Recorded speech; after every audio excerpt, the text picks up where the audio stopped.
Ghana, about 800 AD. Introduction. The usual way into West Africa nowadays is by sea. However, before the Europeans came, the usual way was by camel caravans across the Sahara Desert from North Africa or even from Egypt.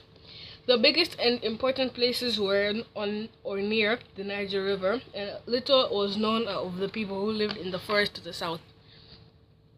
Not much is known about these kingdoms which existed near the Niger because the people did not know how to write. Most of what is known comes from Arab books written long after the people they describe were dead. The first of these kingdoms of which we have any knowledge was called Ghana. Ghana was important during the time of King Tekamenin. By 1068, Ghana was the largest, wealthiest, and most powerful state in West Africa. The capital of Old Ghana was Kumbi, and here ruled King Tenkamenin of the Madingo people. Its ruling people were the Sonike, who had established the capital at Kumbi. Kumbi was the market where Muslim Berbers from North Africa came to trade. They brought salt and cloth on their camels across the desert from the north. In return, they took back cotton, koala nuts, honey, slaves, and gold.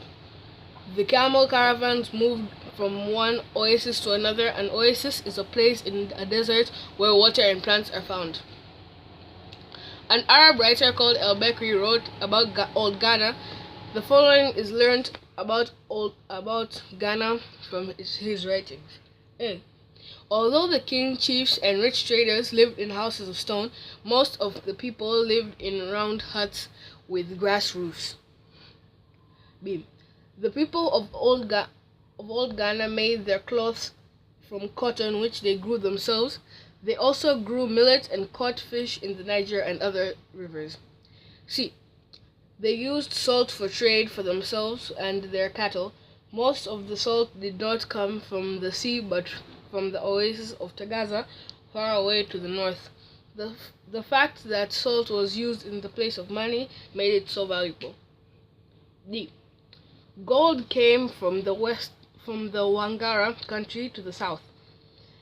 The people of Wangara were afraid to come to Kumbi market, so traders of Ghana took salt, cloth, and other goods and left them on the banks of the river beyond which the Wangara lived.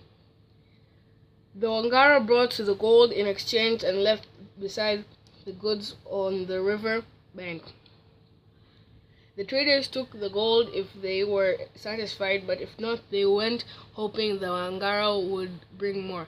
This trade was known as silent trade, since the traders never met, but each group left goods on the river banks.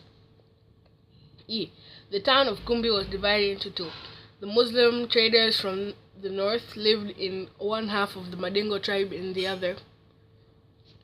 For many years, the people of Old Ghana lived in peace, but the Muslim group called the Almoravides came and drove out the king and replaced him with a Muslim.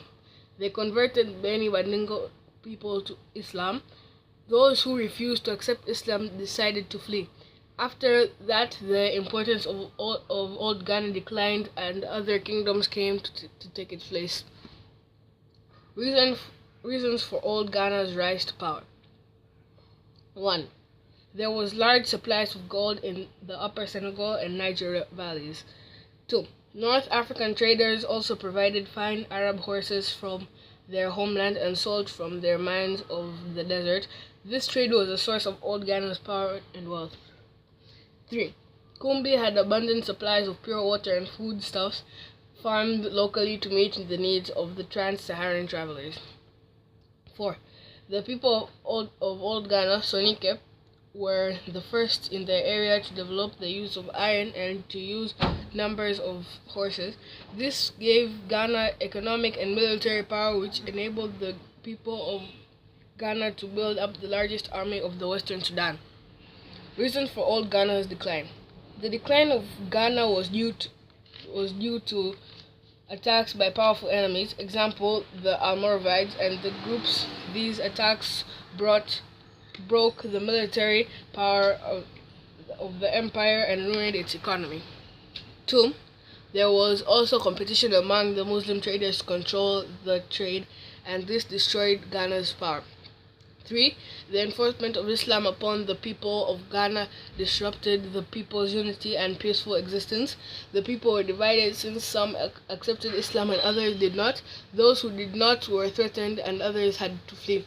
Results of the decline. 1. The attacks on Kumbi produced a great dispersal of the Sonika people. 2. The decline also left a gap in the Western Sudan which made other states long to fill. Example, there was rise of other states like Susu, Mali, Songhai, etc. The rise of these states, however, helped to retain prosperity, law, and order in religion.